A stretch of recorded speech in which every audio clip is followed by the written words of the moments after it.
to our program, The Beauties of Islam.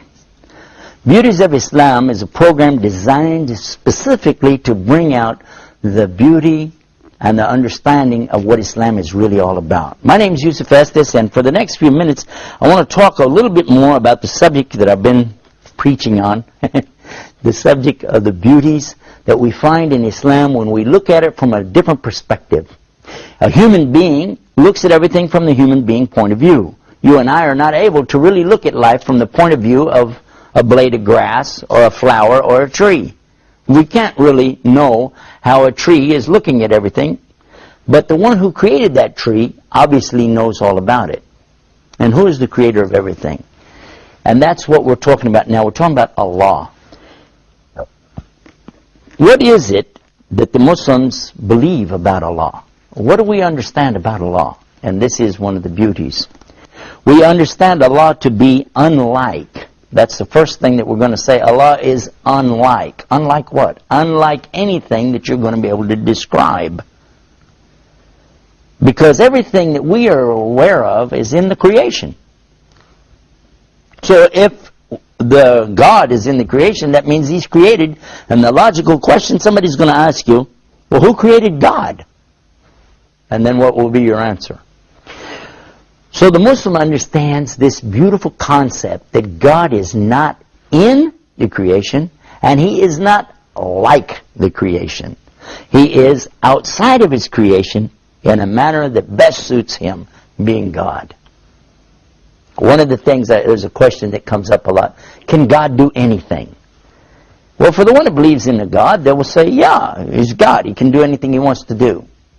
A human will naturally attribute that to God because we're not God. There's a lot of things we can't do, and we want God to be kind of like Superman. He can do anything, you know, He's God, Superman, sort of. But for the Muslim, that doesn't work. Number one, we don't compare God to a man, even Superman. And we don't put God like the creation or in the creation. And then there's another point, too. We know that Allah is not having limits like anything in the creation itself. Who is God? What is God? And this is, like I said, one of the most beautiful concepts that you'll ever imagine. To first begin with what He is not. And this is how He begins. La ilaha illallah. Anta subhanaka inni kuntu minadh dhalimin. A beautiful statement that was said by one of the prophets. Peace and blessings be upon him. And this is that there is none like Allah to be worshipped. Only Allah is to be worshipped. But then it glorifies in His majesty above all things and says, for sure the wrongdoing is coming from me. A very healthy statement, by the way, for a human being to come to this conclusion. God's perfect and I'm not. But when we talk about God's existence, how do we understand this? And how do we justify what God does and doesn't do? Can God do anything? Actually, the Muslim is going to say, you're trying to compare Allah to His creation again. What God does and doesn't do. For instance, somebody would say, well, if God can do anything, could He be a man? Right away, the Muslim would say, no. Well, could He lie? No. Could He die? No. Could God cheat? No. These are things that, you're saying bad things about God. So these are things He doesn't do. How do you justify that? At the same time, you're saying God could do anything. Well, Muslims don't say that. We say, La hawla wa la quwwata illa billah. There is no might, there's no power except the might and the power of Allah. And we say, Allahu ala kulli shayin qadir. This means that Allah is capable of doing whatever He wills to do. There's a but. Look at this. But Allah never wills to do something that will make Him not be who He is. In other words, He would never will to die because He's what?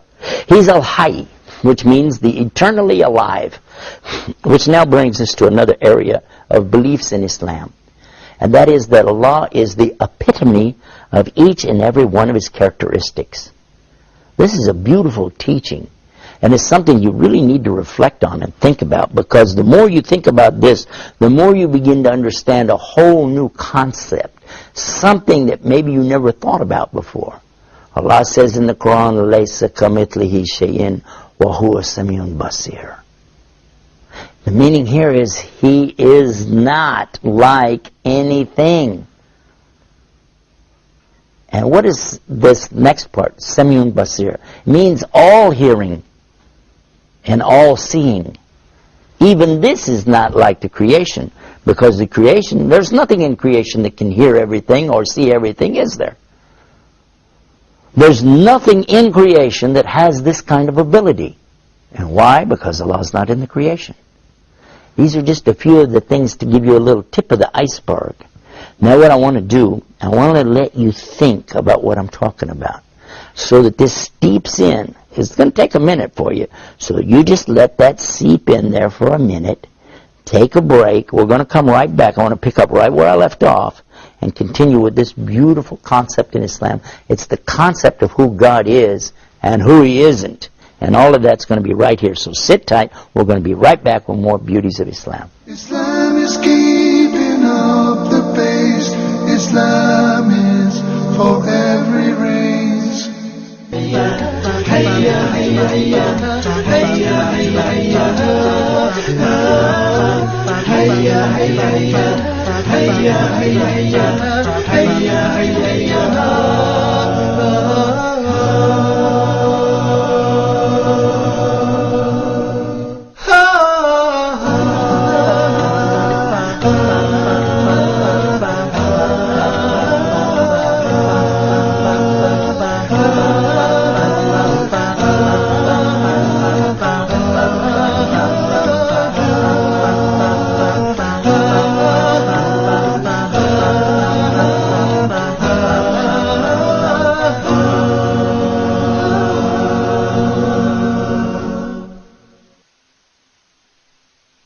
Islam is keeping up the pace.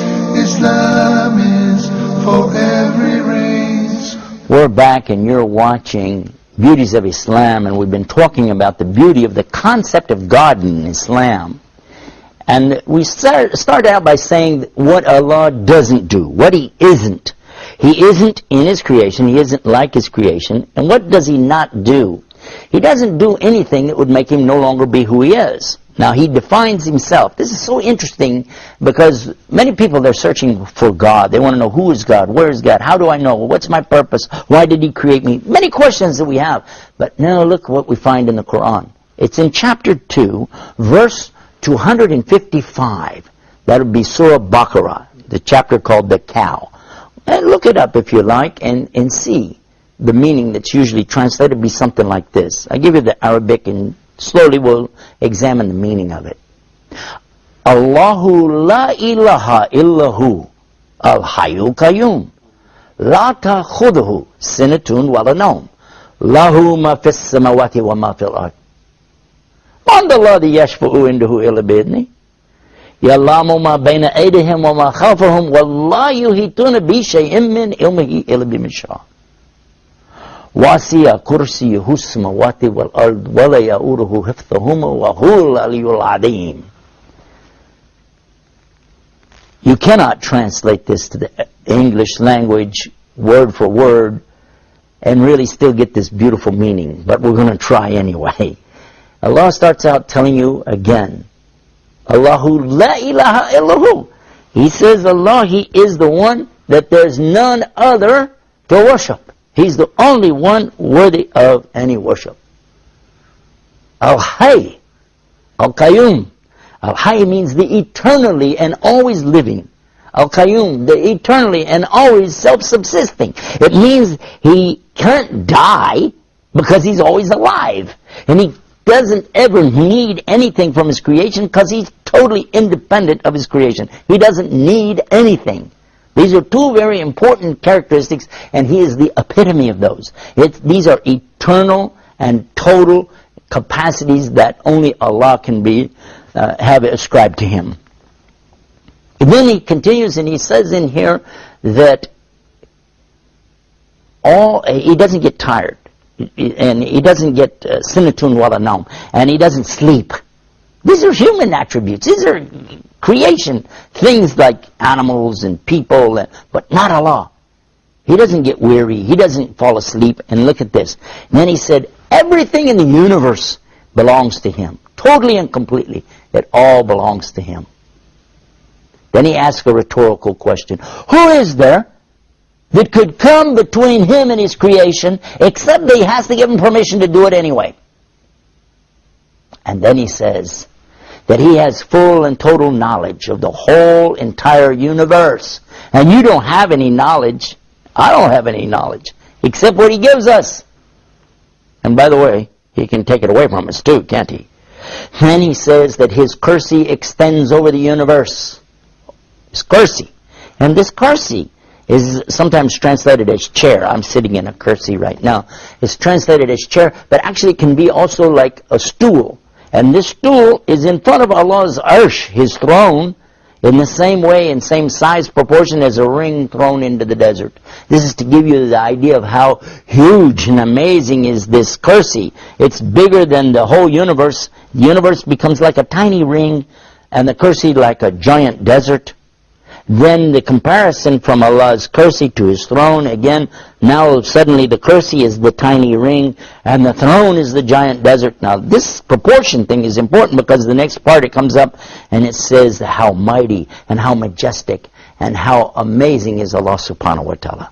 So this is something I really invite you to learn about the Arabic language, and then learn about this verse. It's called Ayatul Kursi, the verse of the chair. Not throne. Arsh is throne. From this, we're able to gain at least an introduction to the understanding of the beauty of the meaning of the word Allah. The word Allah. You know, we could have a whole program just talking about this word Allah. So amazing is this concept. But let us continue with what we were saying earlier. What it is Allah doesn't do. If you said, could He die? Absolutely, He doesn't do that, because He is the all alive. That's one of His attributes, His characteristics, one of His 99 names, as we call it as Muslims. And as far as could He lie or could He cheat? Well, two of His names are Al-Haq, which is absolute truth. He is truth. It doesn't mean He's truthful. He is truth. So obviously, there can't be anything as a lie or anything deceptive. Also, He's adil, which is meaning totally fair and just. Therefore, He could never cheat, and He wouldn't. And when you start to talk about some of the things about Allah, and you're comparing Him to the creation, this will boggle your mind, and it makes people nuts. I'll give you the example. And somebody say, can Allah do anything? God, can He do anything? And somebody will say, yeah, why not? Then they'll say, can He make a rock so big that nothing can move it? And, yeah, sure, why not? He can make a rock so big nothing can move it. But now you're going to have a problem. Because if He can't move it, that's something He can't do. And how will you answer that? What the Muslim will say is, Allah doesn't make stuff like humans do, and He doesn't move stuff like humans do. He can make a rock so big that nothing in the creation can ever move it. But for Him, everything is by command. He says, kun fayakun. Be, and it is. And that's when the rock takes form and shape. And when He says move, it moves. And He doesn't move things like you and I with a fulcrum and a lever and a mass and a no. This is something for Allah that He does as He wills. And He is capable of doing whatever He wills to do. So don't compare Him to the creation. You don't get in a problem like that. And don't put Him in the creation. And you don't run into these problems in concept. Allah is mighty, and above all that He's created. A beautiful concept, a beautiful teaching in Islam. And for more about that, visit our website, beautiesofislam.com. And until next time, peace. Assalamu alaikum wa rahmatullah. Islam is peace.